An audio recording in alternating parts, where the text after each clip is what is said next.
Olá pessoal, tudo bem? Seja bem-vindo novamente a esse canal. Esse canal eu trago temas bíblicos para você de A a Z, de todos os temas que você tem curiosidade de aprender e de saber o que a Bíblia fala, o que a Bíblia pensa, porque eu costumo falar para as pessoas que a Bíblia é Deus falando de forma humana. A Bíblia ela não é um livro interpretativo, ela nunca foi, ela não é e ela nunca será um livro interpretativo. Ela é um livro guia que te guia ao caminho da salvação. Ela te guia ao caminho que te conduz para a luz, que é Jesus. Ele mesmo falou: Eu sou o caminho, eu sou a verdade, eu sou a vida. E ele mesmo falou: Examinar as Escrituras, porque você será julgado nela até a vida eterna. Quer ter a vida eterna? Quer viver num mundo melhor? Examine as Escrituras. Porque eu tô cansado de viver num mundo onde eu vejo doenças, sofrimentos, morte, tristeza, pandemia levando milhares de vidas. Deus não criou você para este mundo. Deus ele criou você para um mundo melhor. E por isso que ele está preparando esse mundo melhor. No dia 22 de outubro do ano de 1844, ele entrou no santuário celestial para fazer expiação do meu pecado e do seu pecado. Isso está escrito no livro de Daniel, que era a profecia que fala das 70 semanas até 2.300 tardes e manhã o santuário será purificado.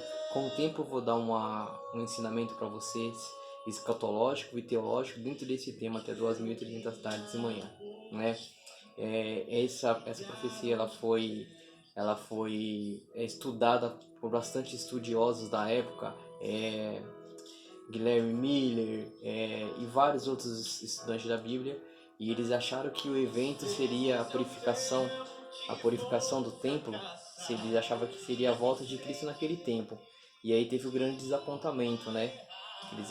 Eles acertaram na data, acertaram no evento, mas erraram na profecia, achando que a purificação do santuário seria a purificação da terra, que Jesus voltaria no dia 22 de outubro de 1844, né?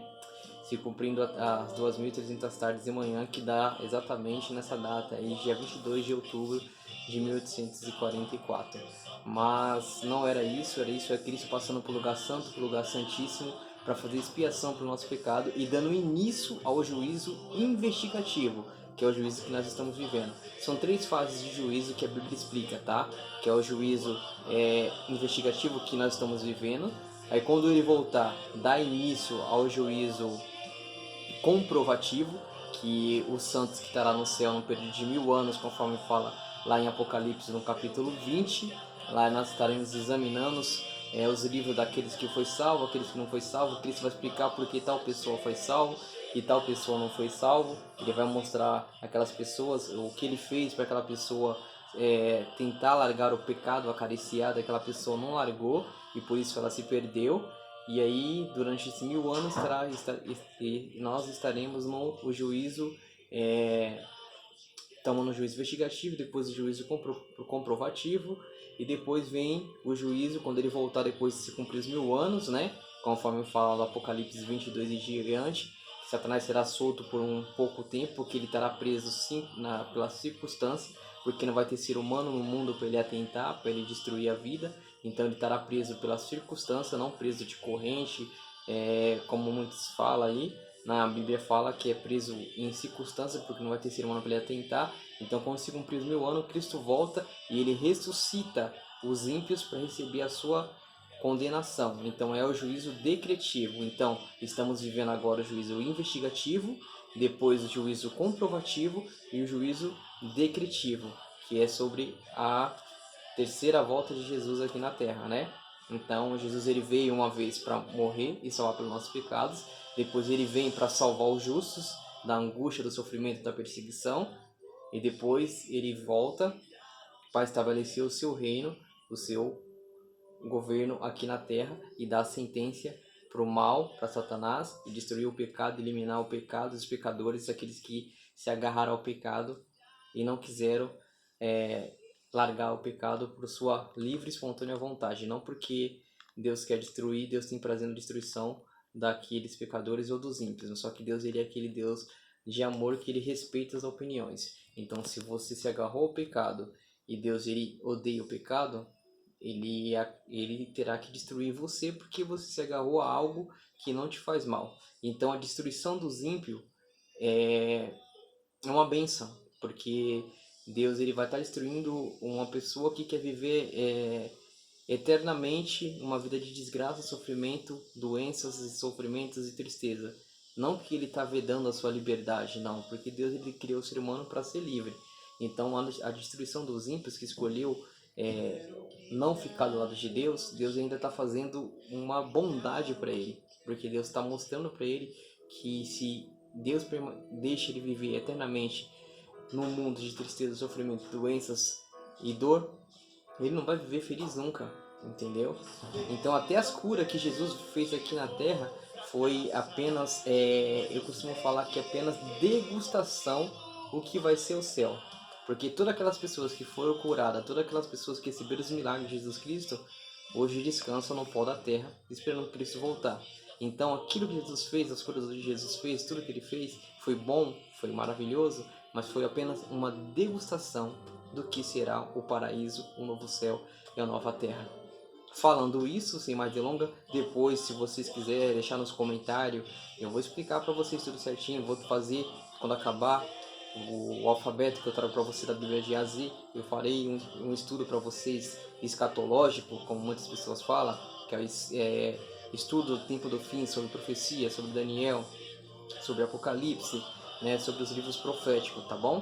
Eu darei esse estudo para vocês também, explicando tudo que é da profecia, o que significa essa mulher vestida do sol, quando eu achei dos pés, que está lá em Apocalipse capítulo 12, que fala que fala de quem é aquele animal, que está no capítulo 13, que tem 10 chifres, 7 cabeças, e sobre a cabeça nomes de blasfêmia, tá? Quem é a mulher do capítulo 17, o que significa aquela mulher, o que Daniel viu, o que aqueles animais que Daniel viu, que representa que reino representa aqueles animais, o que representa a estátua que Daniel viu, depois os animais que Daniel viu, o que representa, o que representa aquela pedra saindo sem força de mão humana e atingindo a estátua, esmiuçando até ela cair, virar pó, o que significa essa pedra cresceu e dominou o mundo.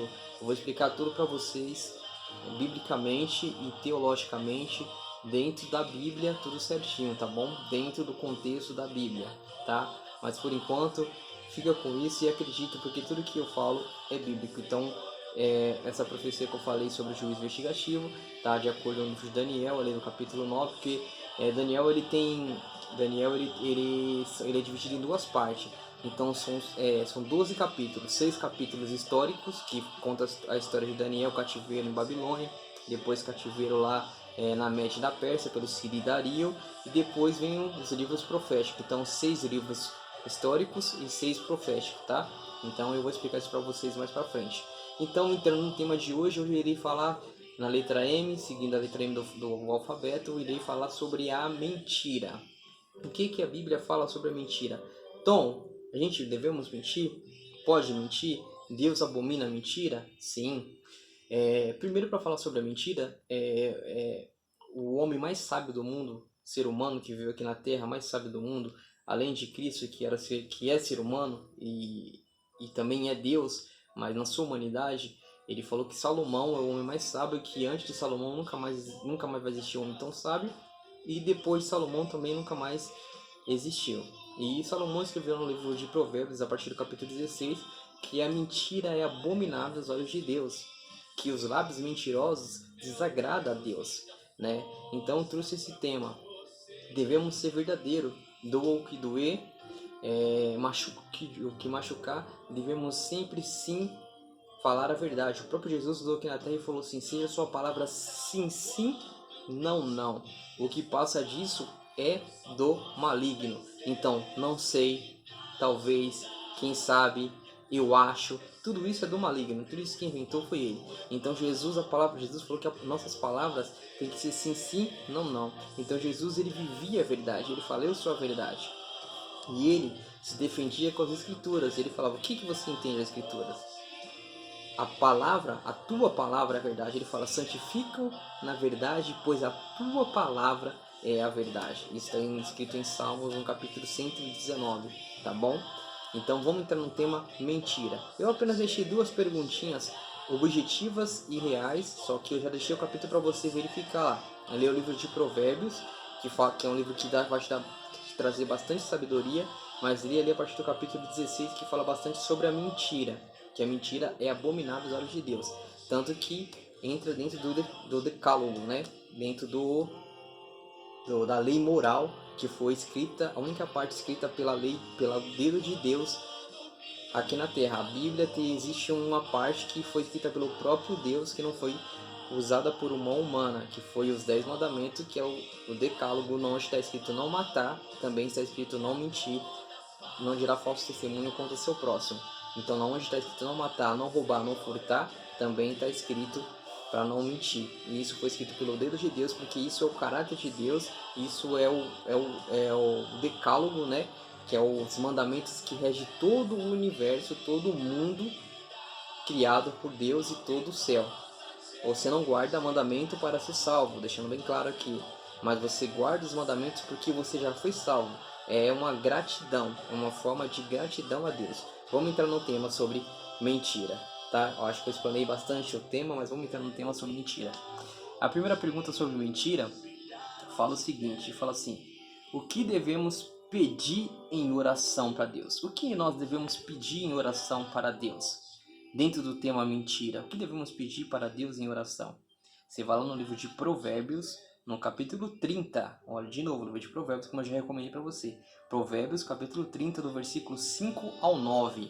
Livro de Provérbios, capítulo 30, capítulo 30, versículo 5 ao 9. O que devemos pedir para Deus em oração, dentro do tema mentira? Segunda e última pergunta do tema sobre mentira. Fala assim: é verdade? Olha que legal, olha que pergunta interessante que eu deixei para você pro final. É verdade que a mentira tem perna curta? O que você acha? É verdade que a mentira tem perna curta?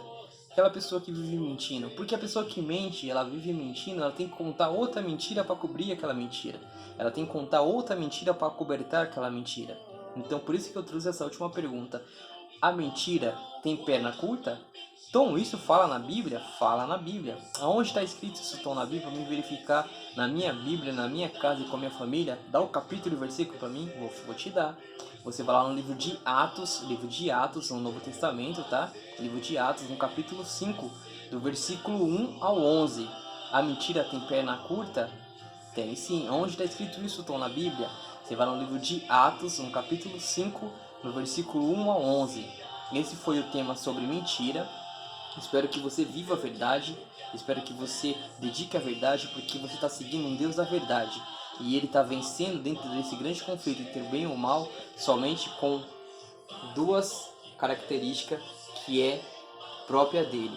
Porque se Deus guerrilhasse um grande conflito como Deus, não haveria conflito.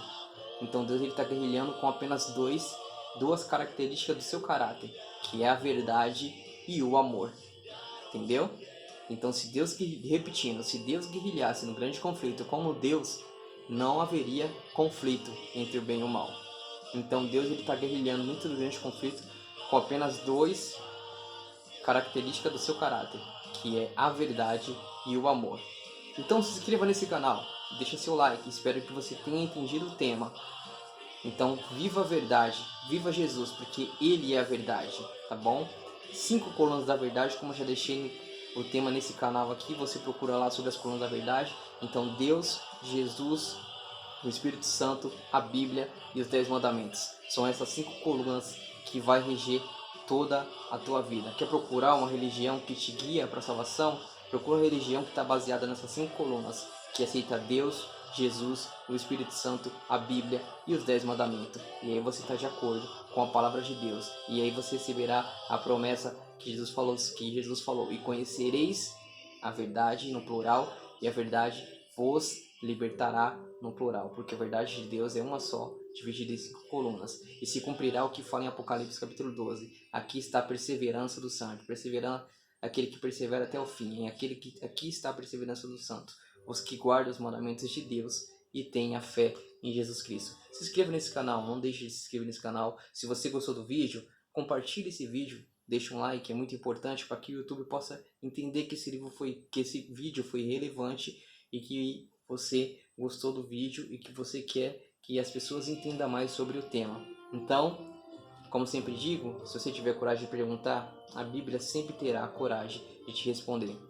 Se inscreva nesse canal, deixa seu like, compartilhe esse vídeo, porque está escrito: nem só do seu dinheiro viverá o ser humano, mas de toda palavra que sai da boca de Deus. Céu e terra passará, mas a minha palavra permanece eternamente. E Ele está voltando. E Ele não quer que você viva no mundo do jeito que está. Ele não criou você para viver no mundo de sofrimento. Por isso está escrito no livro de Eclesiastes que Deus implantou a eternidade no coração do ser humano. Que Deus te abençoe, que Deus te guarde, que Deus te ilumine, que Deus te proteja e que Deus possa me usar cada dia mais como instrumento em tuas mãos e que Ele possa te usar também, tá bom? Que Deus te abençoe, que Deus te guarde, que Deus te ilumine. Se inscreva no canal, deixa seu like e vamos fazer uma breve oração. A oração que eu vou fazer, eu vou apenas pronunciar uma bênção para você. Que o Senhor te guarde e te abençoe. Que o Senhor faça resplandecer os seus olhos, a sua face diante de ti e que Ele te dará a paz. E que Ele possa te dar saúde e que Ele possa te dar prosperidade, mas prosperidade que te leva para a santificação, mas não para a perdição. Que Deus te abençoe, que Deus te guarde, que Deus te ilumine. Esse é meu desejo. Ore por mim, meu nome é Tom Santos, que eu estarei orando por você. Até o próximo vídeo. Tchau.